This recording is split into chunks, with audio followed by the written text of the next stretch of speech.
Hi, this is Jerry Kutz with the Osceola, and I'm joined today by former Seminole Boosters CEO and President Andy Miller and Executive Director Charlie Barnes. And we're going to share thoughts on Bobby Bowden, the man, and Bobby Bowden, who helped build Florida State into what it is. Andy, you were here, as I recall, in 1975 before Bobby arrived, and then Coach came into the program, and you worked with Coach Bowden from the very beginning. Would you care to share with us some of your memories of Coach Bowden? Yeah, Jerry. This is really a sad day for all the Florida State fans. This is one of the greatest people I've ever known, and he was the epitome of what Florida State is all about, and family, and we're going to miss a great friend here. But anyway, Coach, I was here in 1975, in May of 1975, and it was actually the last year of Daryl Mudra. And you can probably, you might have recalled what it might have been like during that time. But I actually cherished that first year because I got to, I got to see what the ugly side of college athletics could look like, and it prepared me. It prepared me later on in life, and so you got to prepare yourself for the good and the bad. But anyway, Coach Bowden was actually Daryl Mudra was let go following the '75 season, and the athletic director at that time, John Bridgers, went out on a search. And the three leading candidates were Johnny Majors, Lou Holtz, and Bobby Bowden. And I will tell you that Seminole fans were very excited about the prospects of picking up Johnny Majors and Lou Holtz. Not many of them knew Bobby Bowden. And it was actually, to many, it was a disappointment when we actually did hire Coach Bowden. But it was clear to me from the very beginning when Coach Bowden came in that he was the right guy for our program. He was very much a take charge kind of guy. He was an inspirational guy. He motivated everybody in the room from the very first visit. And you could tell this is going to be a program builder. And so, the season at that time, I actually remember this. Coach Bowden's first contract was for $32,000. And I think our total budget at that time was just about $2 million. And so it was, and prior to that time, there was actually discussions about eliminating the sports program at FSU, certainly the football program. But fortunately, cooler heads prevailed, and we hired Coach Bowden. And the thing about this man, he's not only was one of the greatest coaches of all time, if not the greatest. He did it with far less tools than anybody else had at that time or since. If you could see some of the facilities he started out with, it would just make your head spin. But the thing we're going to remember most about is how he transformed this university. He was an amazing guy. And I don't think anybody could have given back to a university more than he did. So I just, it's anything that we can do to say or do to support this man is really an understatement. Charlie? Yeah, Andy talked about the worst that it can get, and Andy's seen that. I was going through my notes last night, and I thought, if anybody asked me, how good could it get? This is what happened. Andy was there in Los Angeles after the 1993 season, and we won the championship. In 1994, we went out to Los Angeles for the big celebration out there. They called it the genius and the legend. That was Fred Biletnikoff and Bobby Bowden. Here's who was there. Art Shell and Howie Long from the Raiders with the Raider cheerleaders. Rita Coolidge sang and entertained. Actor Nick Nolte talked about how Fred coached him to play an NFL receiver in the movies. and Anne Margaret introduced Bobby. And the auction included, you could buy an auction to get a chance to be for a walk-on part on the Evening Shade TV series from Bert. Of course, Bert was there too. So that was pretty much, that's the difference between the low and the high. Yeah. Andy's absolutely right. Bobby and the fans identified with each other. Our fans identified with him. And when a great man like that dies, people like us immediately look around for the next Bobby Bowden. We look for the next guy that's like him, that we want to be him. But that man is never there. It has to be somebody else. That guy is unique. He will never come again. So, Andy, let me go back to that first year when Bobby arrived in '76. There were a number of the traditions that exist today did not exist then. And I'm thinking about Renegade and Osceola. I'm thinking about the spears on the helmets. And I'm thinking about the Bowden tour. Help me with that. How did those things come to be, and what role did Bobby Bowden play in them? Well, I think I can speak, and Charlie can add to this. Charlie came on board with the Boosters about the same time, and Coach Bowden actually, it was his idea at West Virginia. He would go on a tour across Pennsylvania and West Virginia and his area up there, and it would be him and the basketball coach and the athletic director, and they get in a bus and they would travel to these small towns, and they would meet with alumni and boosters at that time, and it was really his idea. And Charlie was really he was the orchestrator. He was the maestro of the spring tour. He and Coach Bowden went on the spring tour together and traveled from one city to the next. I would join in certain towns, but I kind of attended the shop back in Tallahassee while they were gone. But I would pop in and out on the tour. But it was really Charlie and Bobby. And as far as the Renegade and Chief Osceola, that was a kind of a collaboration, I think, between Ann and Coach Bowden and Bill Durham. And they met with the Seminole tribe, and Bill was being the outstanding organizer that he was. He really put the program together, and so there's a lot that's been written about that. But that was really his idea. And I tell you the truth, the spear, the helmet spear, as you know, prior to that time, we had an emblem on the helmet. It was like the shape of Florida. And we actually, our uniforms looked a lot like LSU's uniform, and that was because Bill Peterson was at LSU, and he brought that uniform with him, slightly different color, garnet instead of purple. But, to this day, that would be something I'd like to know. How did he come up with that spear? I don't know if somebody gave him that idea or, exactly. I'd like to think God spoke to him one night and planted in his mind that we should have a spear. But anyway, it was, that's an iconic emblem of Florida State University. And you see it. It's really neat to see across the country. You see high schools and people across the country that are using the thing that we created. Charlie, would you elaborate on the tour? Andy, as Andy said, you ran that tour for a lot of years. Can you talk about that tour? And first of all, well, I'll let you just go in your direction, but what it meant to the fan base and how instrumental a man like Bobby Bowden was to make that thing work.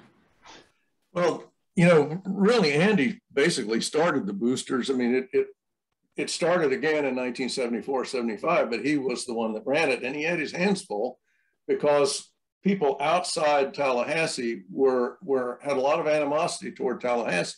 They saw Tallahassee as a monolith and wanted to keep the football program to itself. And, Tallahassee wouldn't let them in. And it wasn't legitimate, but that's the way people felt. And the clubs all around the state, Atlanta, Miami, everywhere, they were like feudal Europe. Everybody had their own kingdom and their own castle. And there was a lot of dissociation. Communication then wasn't like it is now. So Bobby really pulled all of the fans together. He was the common thread that brought everybody back. He was the pathway that got everybody back to Tallahassee. And at first, the tour was very disorganized, and people would, Bobby would show up in town, and he might get picked up, he might not get picked up. One night, one of the clubs had him in a hotel room, and one of the Golden Chiefs came over, knocked on the door, picked him up, took him to his house, and maybe not let him go to the dinner. So it was very disorganized. And what I did was just help standardize it, organize it, make the do's and the don'ts, and make it smooth so that we would know exactly where he was going to be at any one time, and tell people the way it was going to be run. And it ran very smoothly. He liked it. One of the reasons he liked it was because we set it up so that we did everything he wanted to do, and we didn't do anything that he didn't want to do. And the crowds, that was at a time before, the cell phones really weren't big, and you didn't have 24-hour news channel. People went to meetings. They would go to watching parties. And for a coach to be in town, that was a big deal. And so the coach came in, and everybody waved flags and shouted hallelujah and sang, and they had a wonderful time at these tour events. And they would do the golf tournament, and then they would do the dinner that night, and then we'd pile in the van, drive to the next town.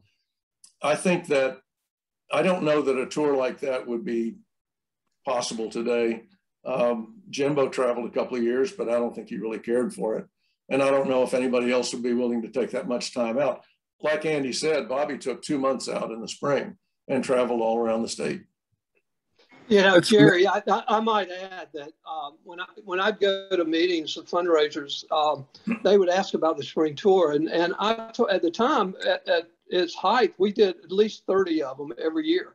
Mm-hmm. And Coach loved it. And it was grueling. I mean, we would go into these towns, and we would do a press conference. Coach Bowden would warm up. He'd play golf that afternoon, take a quick nap, and then to dinner that night. And then as soon as it was over, Charlie had the van out back, and we'd jump in the van and go to the next city. And it was, and then I'll never forget, we were dragging every day. We get into the tour, and it was like you just wore and slap out. And Coach Bowden, we'd get him back. We always had to have him back on Saturday night so he could go to church Sunday morning. Yeah. And I can't tell you how many times I laid in bed on Sunday morning and said, oh my gosh, I can't believe Coach Bowden can actually get up and go preach in church. But he did. He would never miss that. No. But anyway, it's an amazing story. And he preached at churches all over the South. I mean, it wasn't just in Tallahassee down the street. Amazing energy. No, I'd put him on a plane in Miami at 1 o'clock in the morning. He'd fly back to Tallahassee and say, well, I got to get on another plane at 6 o'clock tomorrow morning, Sunday, and fly to Bainbridge to preach, or whatever. He didn't call it preaching, but yeah, Andy's right. Other than Andy Miller, Bobby Bowden had the most energy of anybody I've ever seen. I think he had close number two. I think he outdistanced me by many, many steps. So, but I thank you for saying that, Charlie. And Deckerhoff. Oh, hey, yeah. Hey, think about that a minute. Coach Bowden, not only was he a good football coach that won games, but he had a little P.T. Barnum in it, didn't he? As far as what it took to promote this program and get the fans behind it. Yeah, well, remember the boxing match with him and Howard Snellenberger, and they posed with boxing gloves in the ring. They both had a great time with that. And then he recorded a song with Bernie Slager. Do you remember that? Jim you probably don't even remember it. The Seminoles of FSU was a 45 RPM record. He could sing. Bernie couldn't sing. Bernie was just holding a beer. But and then, hey, Charlie, speaking of singing, I remember you and Bobby driving down the road in that van, and you all tended to sing a little bit in that van, didn't you? Yes, we did. We never played the radio for some reason because he didn't want to play the radio. But I had CDs old redneck hillbilly gospel music, and we both knew all the words to all the songs. And he'd say, plug that in, plug that in, plug that in. And we'd be singing Dust on the Bible and all the good old songs together. He was a very, very musical guy. He had his own band, played the trombone, played the trumpet, played the piano. I asked him, I said, you took piano lessons when you were young? Yeah. Your mother make everybody in the family? No, just me. I'm the only one that played piano. And he was really, really good, very musical, had a great voice. He just did so many things well. But yeah, we used to sing. And then we'd make up songs about players, none of which I can reproduce for you here. Thank you. And Jerry, he it's funny. He was a deeply religious guy. I don't believe I've ever heard a sworn word out of his mouth. Dadgum would be probably the worst he's ever done. But he loved a good joke. Now he really did. You could get pretty foul with the jokes, and he'd love that. But, yeah, and he would laugh. He liked to have fun. He liked to have fun. And what you saw publicly is the way he was. When you had him privately, he was very sincere, very personal. I heard that a lot of people said he's just like, he makes you feel like you're very special. Well, he gets on everybody's level when he speaks to them, and he's very personal and sincere, and that's the guy you had. Every once in a while he would get cranky, but Charlie knew. We all knew. Let him go take his nap, and he was a notorious. He would nap. You get in the van, and within a minute he was out. But he could nap anytime. Oh God, yeah, he'd fall asleep in the middle of a sentence, and he'd take an hour's nap, and then he'd be ready to play golf again. I mean, he has that physiology where he could nap for 2 or 3 hours and he'd be ready to go. I have to sleep for 24 hours at a time in order to get back up again. But he was incredible. He was incredible. And I did hear him say the F word one time. In all the years I traveled with him, he only said it once, and it was about a specific individual for whom he did not care. And I'm not going to tell you who it was. He's passed now. But and he'd take his shoes and socks off in the van, get comfortable. He'd chew tobacco and spit it in a cup, and sometimes on the floorboard of my car, which I know you loved. Well, I got after him about it, and he'd just laugh about it. He'd say, "Oh yeah, I taught my kids how to chew tobacco." I said, "Why would you do that? Why would you teach your children how to chew tobacco?" And he said, "Well, I didn't want them to cuss. I didn't want them to do bad things. Didn't want them to go down the wrong road. Didn't want them to take drugs." But he said, "Dadgummit, a boy's got to do something wrong." So I'd take the boys, and we'd sneak out behind the house where Ann couldn't see us. We'd all chew tobacco together. He had some favorites when you stopped for gas too, didn't he? He had rituals, didn't he? Oh yeah, we'd stop at a Starvin' Marvin's. He loved the guys at Starvin' Marvin's because they had very few teeth. He reminded him of West Virginia. Yeah, yes, and that's where we're both from, the place where the pumpkins on the porch at Halloween have more teeth than the people living in the house. I'd get him a pack of peanuts and a Mountain Dew or a Coca-Cola or something else, and he would pour the peanuts into the Coke. He'd drink that, and Goo Goo clusters. Oh my Lord, if we could find Goo Goo clusters, that would hold him until morning. And we'd always stop after, Andy can tell you, we always stop after a program that night. On the way to the next town, we'd always stop. And he'd get out and he'd eat. He liked that. And I took him places he wasn't supposed to go to. He wasn't supposed to go to, what's the one? Well, I can't remember the name of it. I think of it later. But anyway, he was told not to go there, but we did. We snuck out there. Yeah. You're talking about a restaurant, right? Yeah. Not the not the stripper place on 75 north of Gainesville. I used to say, we go by there, I'd say, "Now, Bobby, listen, we could go in there. It's 2 o'clock in the morning. We go in there. Nobody would ever see you. You could go in there, and the van doesn't have any markings on it. You got that costume you wear." He'd wear a FAMU warm-up jacket, and a FAMU hat, and sunglasses. Nobody'd recognize him.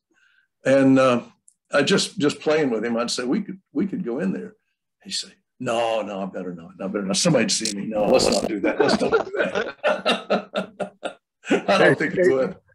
Charlie, in all the years you had him on the tour, everybody wanted his autograph. Everybody wanted to have just a minute with him. And he was remarkable at that, wasn't he? Yes, he would sign anything. He loved to do what people wanted. And people would take advantage of it. Jerry, you are very aware of the Black Bag Mafia, since you tried to outrun them in a car chase like Bullet at one time. Fort Lauderdale. Fort Lauderdale. There was a group out of Miami that ran an autograph factory, and they would wait until we got to a hole on the golf course where they figured they knew exactly where Bobby's ball would land, 160 yards out. And then they would come out of the woods dragging a black bag behind them filled with footballs.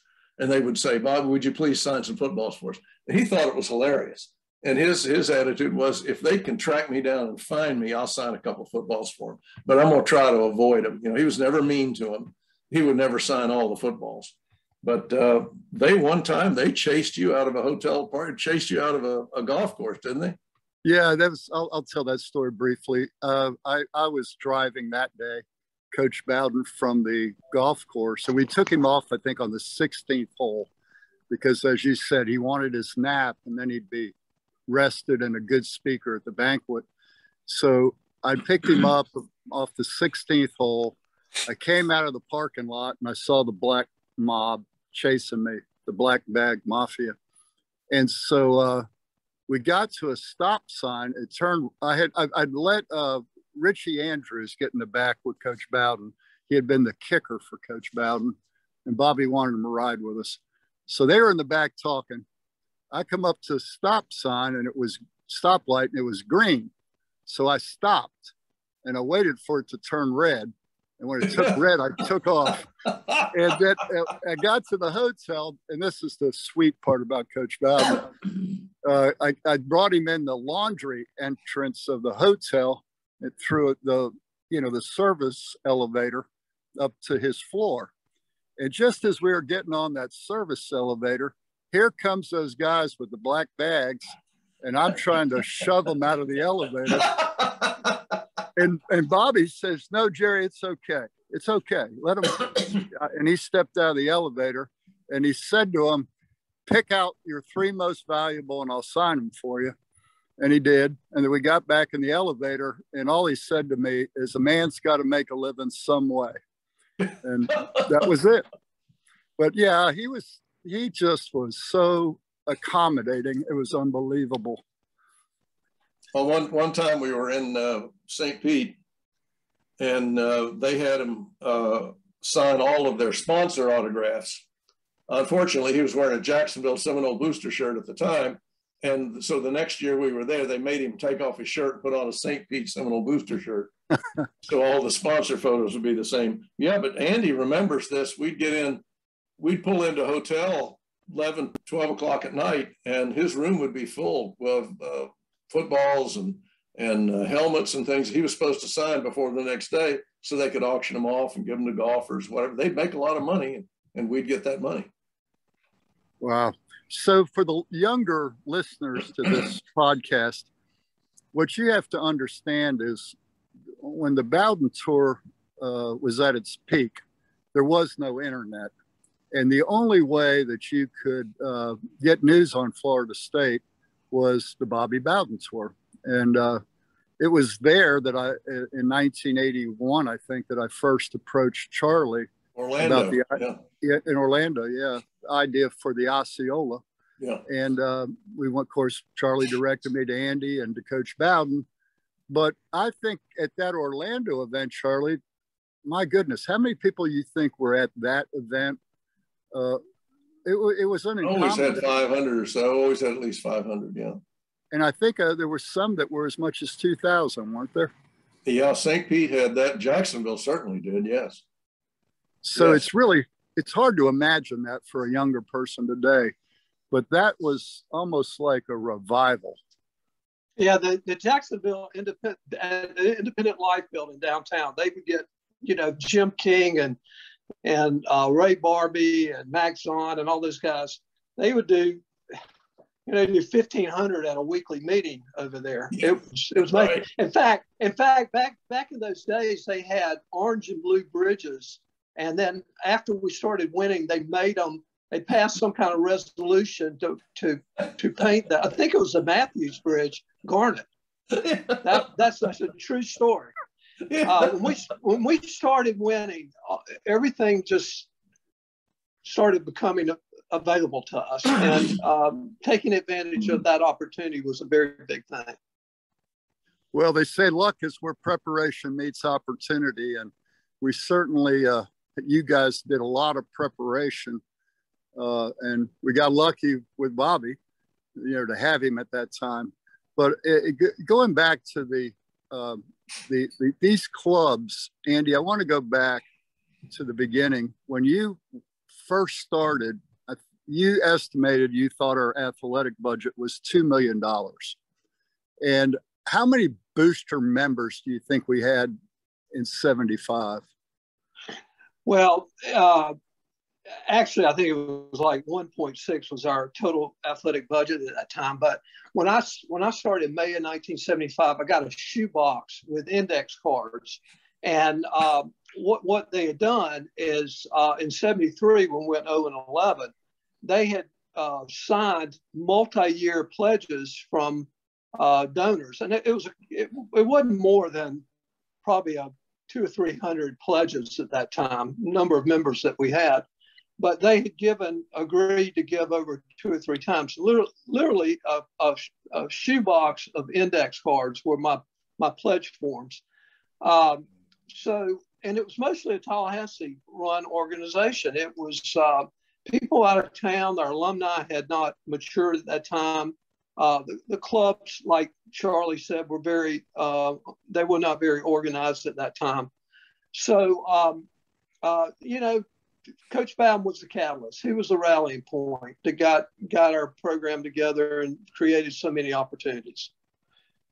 You know, the 76, I don't know if y'all remember, the 76 season, it started out a little rocky. Our first game we played against Memphis State, we lost. And then the next week, we went down to Miami. And we got beat 47-0 to not that good a Miami team. And then the third game of the season went out to Oklahoma. And my God, I traveled on the team plane, and the tradition of Oklahoma. And I'll never forget, right before the game, the team captain went out on the field, and it was this guy by the name of Vaughn. His last name was Vaughn. He was at that time, he was a 300-pound offensive lineman. They called him the USS Vaughn. And we went out to the center of the field, and our guys were minuscule compared to Oklahoma's. But after getting beat by Miami so bad, Coach made some changes. That's when he guys like Scott Warren and I think Mike Good. Jerry, can you remember? Yep.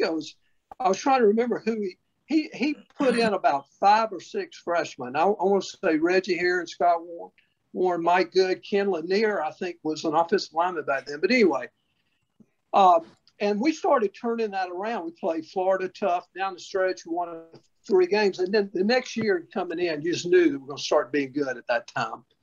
And our program just took off. And but he was very much the catalyst in this whole thing that gave us the opportunity to do our jobs. Charlie and I were both the beneficiaries of stability. We had a dynamic coach that was with us. You start looking at other schools and they didn't keep their coaches. Think about how much turmoil that we've had in the last few years with all the change in head coaches and new coaches and all that. It takes a while to establish your traditions and your winning and your trust and everything else. And we had this man for how many years? 32. 32 seasons. That was unbelievable. You know, Andy and Charlie, walk me through the development. You know, as you said, you had a shoebox of donors, and it grew. And it grew to, I think at one point we had 19,000 booster members. How did it grow? What were some of the landmarks, Andy, you can remember during that growth? Charlie, you managed the annual fund and the volunteer campaign. What were some of the benchmarks? Let me just say, in 1979, after Charlie came on board, we got it up to $1 million. I remember in '79 we were at $1 million, but we did it one-on-one. Back then, you know, you could actually, you went out to the mailbox to get your mail. But so personal letters were good, but you could also answer a telephone. You know, nobody answers a telephone call today from a solicitor. But more than ever, more than anything, we developed an extensive volunteer campaign. We had volunteers in every part of the state, and a big campaign in Tallahassee. And we would run the campaigns 3 to 4 weeks, and we would have meetings every week. But we had people out there one-on-one looking people in the eye and asking for money. And that was the key. In 1987, we had 21,000 donors. We didn't raise as much money as we do today, but we had 21,000 donors in 1987. We're one of the biggest, next to Clemson, we were probably the biggest in the country. Charlie, what were some of your memories of that that growth? Well, Andy's absolutely right. Andy was concentrating on giving people, on building the dream that people could see. Actually, yesterday I got an email from Hugo DeBovian, and he said, when you see Andy, tell him I think he's one of the greatest geniuses ever in the history of our university. Because Andy created the vision. He created the vision of University Center. He's the one that convinced Sandy to do all of the building construction in the Jacobean collegiate Gothic style. And so there was always a step up, always something new happening at the stadium. And we had, back then, like Andy said, people would answer their home phones. There were landlines. And during January, for a month, we would run 200 phone lines that would call anywhere in the country. What do you call those? The phone line that you call anywhere in the country. 200 phone lines into the press box at Campbell Stadium. And we had 200 volunteers there every night. And they would call from a list of several 100,000 FSU alumni and said, would you, you know, we beat Florida 35-15. Would you give $35.15 in addition to what you did last year? Yeah, oh yeah, I'll do that. So it was all personal, like Andy said. Now, I don't think you could do that today. I don't think people have cell phones. They don't answer their phones. The one-on-one solicitation in groups would be much harder to do now than it was then. So in the growth of, you know, boosters, which the boosters were raising money to fund athletics, how was Bobby to work with? Well, he'd do anything we asked him to do. I remember one time, yeah. Coach Bowden didn't like to go one-on-one and ask people for money, but he would, you could put him in front of any group. And as part of his talk, he would talk about how the university needs money, athletic department needs money to pay our bills, to build the stadium, to do the things that we need. So he would very much get up and be the communicator within the group context. He felt very at home speaking to the group. He'd be the evangelist, but somebody else would pass the tray down the aisle. Yeah, he didn't want to ask anybody. He wouldn't ask you, Jerry, will you give money? Because he didn't want to be beholden. He didn't want that debt over him. But yeah. Andy's right. And he would go out and play golf with people that we asked him to. Played golf with Al Dunlap. He'd play golf with anybody we asked him to as a way of connecting them to the program. But then we would come in and we would ask for the money. We'd say, now, Bobby Bobby's been to your house and he's touched your things and he's, enriched your life. Now you need to pay. Andy, when you had the idea for the University Center complex, you're going to build a building around a football stadium. At some level, you had to have a conversation with Coach about it, and I imagine there was resistance in the beginning. But how did that play out? Actually, no, there wasn't any resistance. Coach was always for these kinds of initiatives. there were people that thought we couldn't do it, and but the stars and just lined up for us, Jerry. We had a guy that was an iconic leader of our football program, and Bobby Bowden, tremendously popular guy. Our university was maturing. Our alumni were maturing. We were in the perfect spot. We had TK was the Speaker of the House, and he was fearless. And he didn't really care whether anybody supported that or not. He was going to get it for us. We just had everything. We had David Coburn. David Coburn was really the glue that held the project together. And we had Jim Pitts and Faculty Senate. Everything just worked perfectly. I'm still amazed today how it all came together. But Coach was very much supportive of it. There were people that doubted that we could get it done. At times, at one time, it felt like almost like Star Wars. And in the early days, we called it Project SBI. And that was Project Seminole Boosters Incorporated. That was what the project was kind of, like secretive, under the weather kind of thing. But we conceptualized it. It happened, but it never would have happened without Coach Bobby Bowden, ever. Or Andy Miller. Well, Andy Miller and Bobby Bowden drove it together. Andy, you told me a funny story about you and your golf lesson that you got with Coach Bowden. You actually were coached by Coach Bowden, huh? Right. Well, I'm 5'10", about 160, and that's as big as I'll ever get. I played a little basketball, and I'm a terrible golfer. But anyway, I'd really cherish this moment. But we were up in North Carolina. I think it was at Banner Elk, and we went to a private club. And I was staying in the cabin with Coach Bowden. And Coach Bowden was a very early riser, and I am too. And I got up the next morning, and he was in the living room, and I made coffee for both of us. And we just sat there, and he was reading the paper, and we started talking a little bit. I told him we played the day before that I had struggled so bad hitting the golf ball. Well, Coach got up in the middle of the conversation and grabbed a broomstick. And he started swinging that broom and showing me the fundamentals of hitting the golf ball. And I just looked at him in amazement. I said, I'm not a football player. I'll never be coached by a legend, much less even play football. But here I am, iconic football coach, coaching me up on the game of golf.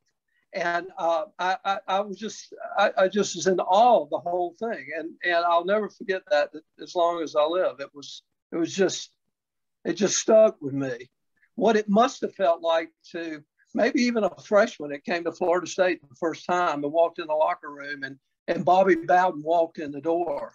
And I'll tell you one other story. I wrote this down, and Charlie can add to this because this is a great story. Our board of directors, Charlie, remember we had when we dressed the board members up? Oh, yeah. Well, we had this idea. Back then there was a commercial, a New York Life commercial. And I don't know if y'all remember this. Joe Lunchbucket was running down the field, and the New York Life team was in front of him blocking downfield. And so Charlie and I were playing off of that idea. We told our board members to come to the next meeting dressed in their shorts and tennis shoes. We wouldn't tell them what it was all about. We just said, we want you to come to the stadium, meet you at the Moore Center, but come in your shorts and tennis shoes. So when they got there, we took them in the locker room. We dressed them from head to toe in uniforms, helmets, everything. It was like kids in a toy store. They were having so much fun. We took pictures and everything. Yeah. Meanwhile, Charlie was up in the press box, and he's the stadium announcer. We had girls on the sideline, cheerleaders. We had the PA crowd. And so we lined them up in the tunnel, and we had written this introduction about each member of our board of directors, and it was embellished. Charlie can describe, 5'8" and 260 pounds from Clewiston, Florida, and we, anyway, we would introduce them one by one. They would run through the tunnel. We actually had Ron Hobbs, I'll never forget. He did a somersault, and I thought he was just playing around because he's a big jokester. It turned out he tripped and he fell and he broke his collarbone. We didn't even know. We didn't know till later on that would happen. And so after they had all gotten introduced, they went to the sideline, and then the way we would script this, the Coach Bowden would then come through the tunnel and he'd walk across the field and he would speak to the team. What we didn't script that just happened, as soon as they saw Coach Bowden, after the whole team had been introduced, all the board members had been introduced, they all ran over from the sideline, took their helmets off, ran over from the sideline and met Coach Bowden at the center of the field and started shaking their helmets up in the air like our boys do, before a big game. And they were hooting and hollering and circling Coach Bowden, and Bobby says, "Take a knee." and all of them took a knee, and like the heavens opened up, and Bobby sat there and coached our board of directors up. And he talked to them about, "Hey guys," and we had scripted this, and say, "Coach, what we want you to do is impress upon them how important they are to the success of our organization, and that for us to be successful, they need to go out and raise $1 million for FSU." And by God, they did it. It was the most amazing thing that you can ever imagine. Charlie, can you embellish that story a little bit? Well, there was one little guy, I won't mention his name. He kind of got confused, and they dressed him up, and he ran out onto the field under the goalpost, but he was carrying his briefcase with him. Oh, yeah. Do you remember that? But it was a great idea. It was theatrical, and that's what we had to do. We weren't like, Andy made a point about other schools. We were really surprised in 1978 or 79 when the Omaha World Herald ran a survey of all the major powers and said, "How many boosters you have, how much money you raise?" Well, Seminole boosters are one of the top 3 or 4 in the nation. And we were stunned that was the case. And what Andy figured out was the other schools that were at the top of the pyramid were ACC schools, because they were basketball schools. And because they didn't have big football stadiums, they had to figure out how to go out and raise the money. And the other schools like Alabama, Oklahoma, Notre Dame, they didn't even have athletic fundraising programs. They didn't need them. They just sell tickets. Well, now they do. But yeah, that kind of thing where you have the board of directors run out in the field, and Bobby was absolutely perfect for that. You didn't have to script him. You didn't have to tell him what to do. He was just himself, and everybody was in love with him. Thinking about that, I remember when you all raised the money for Burt Reynolds Hall, and you remember that event with and Coach Bowden and Burt Reynolds. And the day that hall was dedicated was the first day of the first year of the dynasty. That was against Texas Tech in the first game, 1987. And that was the first day, the first game of the 14-year run. And that was when Burt stood in midfield and slammed the spear into the ground. And Jim King introduced Burt and Lonnie Anderson and Dom DeLuise at the big 2,000 people at the Civic Center program ahead of time. It was the beginning of the best time in Florida State history. Yep. Not a lot of coaches would be willing to or would have the comedic value that Bobby had, the sense of timing with people to pull that off. You had the right guy at the right time. Well, as far as this delivery, Deckerhoff and I would despair when we were traveling together, because we'd work on our jokes, we'd work on our material, and we'd get up there in front of the audience and we'd be funny, but people would they'd get bored, and you could hear them moving their chairs around because they're waiting for Bobby. When Bobby coming on. And Bobby could stand up there at the podium, and I'll swear to you, he could read names at random out of a phone book, and people would fall on the floor laughing. Oh, Bobby's so funny. Bobby's so funny. His timing was absolutely the best I've ever seen. And Gene and I would just shake our heads. I mean, that's something that you have. That's a God-given gift. You have to have that. Charlie, I know you have some favorite memories or stories about Coach Bowden. Would you share one with us? Well, I wrote one down that I thought was pretty, that I liked, and I thought it was pretty unique. In my mind, it's very endearing where he's concerned, because he thought it was funny. 1983 was a bad year. We did not do well. The defense did not do well. I think we went to a bowl, and I think we won our bowl. But everybody was bitching and everybody was upset because Florida was in the ascendancy under Charlie Pell. Miami was in the ascendancy under Schnellenberger. Both of those schools had recruiting coordinators. Bobby refused to get a recruiting coordinator. And we got beat 53-14 by Florida in the last game of the season. And that caused a lot of people to be very, very upset, very angry. He ended up letting his defensive coordinator go. And I remember it was early January, and Gene Deckernoff and I were standing outside in the parking lot of the Moore Center. I don't know why we were out there, but we were standing there talking. And the front doors, the sun was going down. There wasn't much light left in the sky. And out the front door comes Bobby Bowden in a tan suit, beautiful tan suit, carrying a tan briefcase, and he's walking across. He didn't see us. He was walking across toward his car.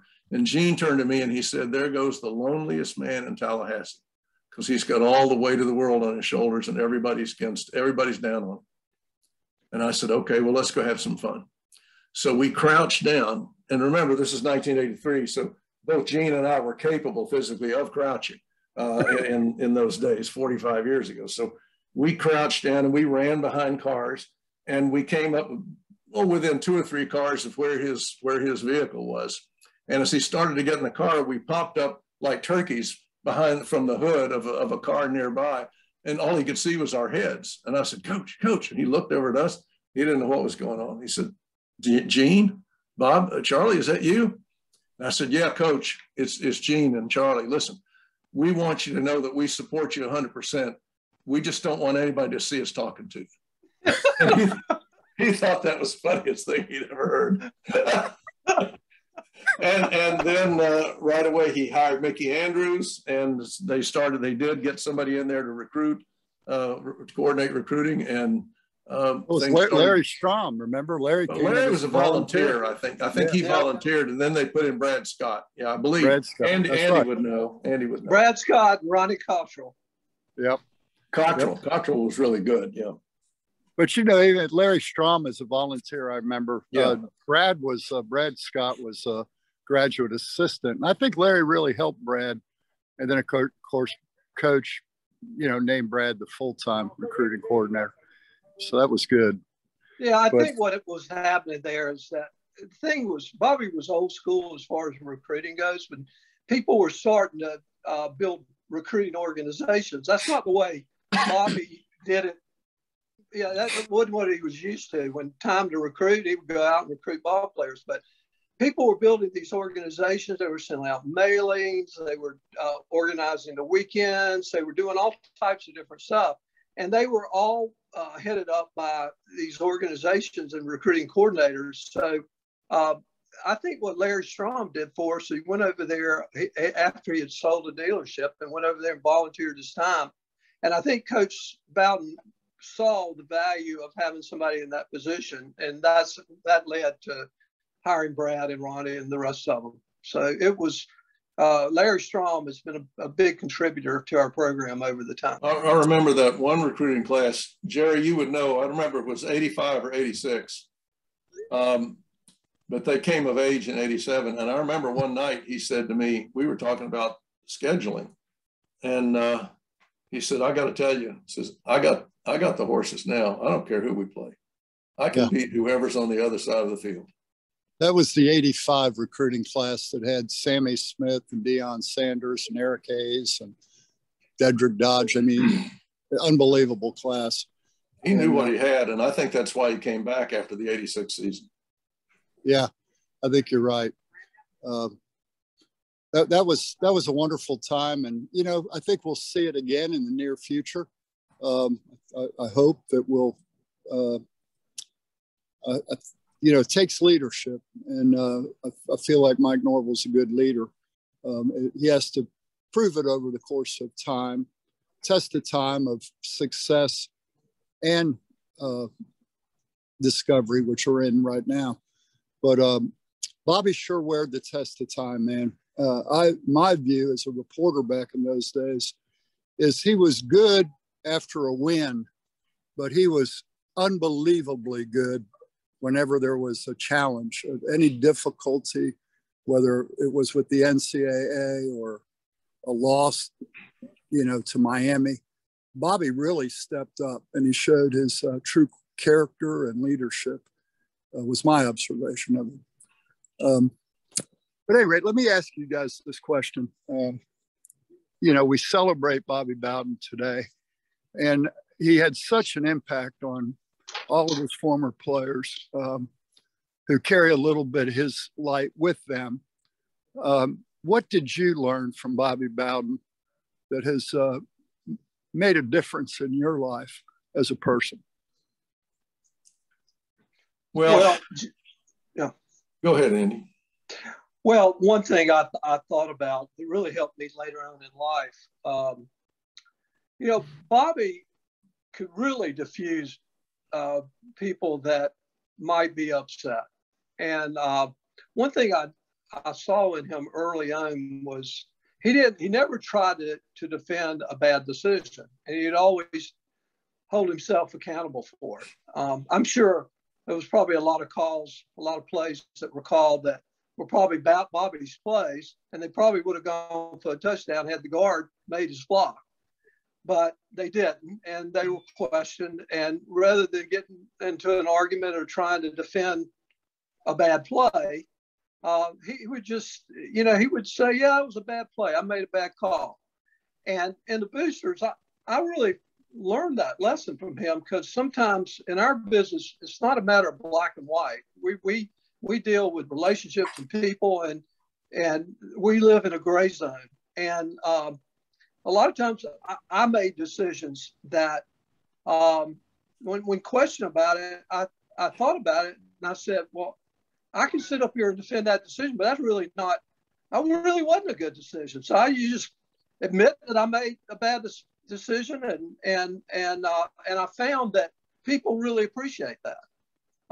They appreciate people that will recognize that, and fess up and hold himself accountable.